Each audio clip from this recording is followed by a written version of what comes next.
commence à devenir de plus en plus cher de pouvoir voyager. Et ils sont en train de pousser les gens justement à consommer moins. En Europe, il y a la... Comment elle s'appelle cette femme-là, la blonde? Van der Leyen. Ursula. C'est quoi son job déjà?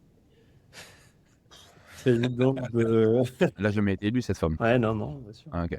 Et du coup, j'ai vu un post elle qui parlait de la même chose. Et dernièrement, il y a eu cette vidéo de ce gars-là là, que je t'ai envoyé, Rémi. Donc, une question pour Rémi. Comment est-ce que tu vois ça? Parce que lorsque je t'ai parlé de ça, tu m'as dit non, mais ça va bien se passer, etc. Donc, je sais pas si tu as fait tes recherches. Est-ce que tu as eu un point de vue un peu plus aiguisé? Est-ce que tu as changé tes croyances et après avoir vu cette stat? Déjà, merci beaucoup du partage. C'est vrai que moi, quand tu m'annonces sur la thèse primaire, le sujet de est-ce qu'on est face à un gros risque de crise pétrolière comme dans les années 70, la réponse initiale, elle est non, parce qu'aujourd'hui, les pays sont quand même backés par un ensemble de réserves. Certains pays sont sur le papier excédentaires en termes de niveau pétrole, en tout cas ce qui semblait être des États-Unis. Donc je suis allé fact-checker un petit peu tous les éléments soulignés par Andrei Rick. Et il y a un certain nombre d'éléments sur lesquels il a raison. Le spread entre le pétrole papier et le pétrole physique n'a jamais été aussi élevé. Maintenant, le marché anticipe vraiment un retour à la normale. Et je pense qu'il sous-estime vraiment la connerie humaine dans le fait que les Iraniens n'ont pas forcément mis une balise GPS dans toutes les mines qu'ils ont posées dans l'étroit d'Ormuz. Ça, c'est le premier point. Le deuxième point, c'est que en effet, en faisant les recherches, on tape aujourd'hui sérieusement sur les réserves. Il n'est pas exclu qu'on fasse face à une crise énergétique de grande ampleur si jamais la situation ne retourne pas à la normale. Et je suis allé du coup chercher 2-3 infos. Je vais vous montrer ça,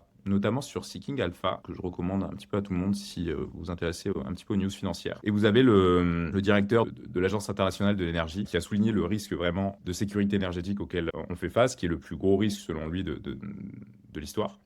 Et il a notamment souligné aussi, ce qui va dans ton sens, I really hope, first of all, that the strait is open and the refinery exports start from there.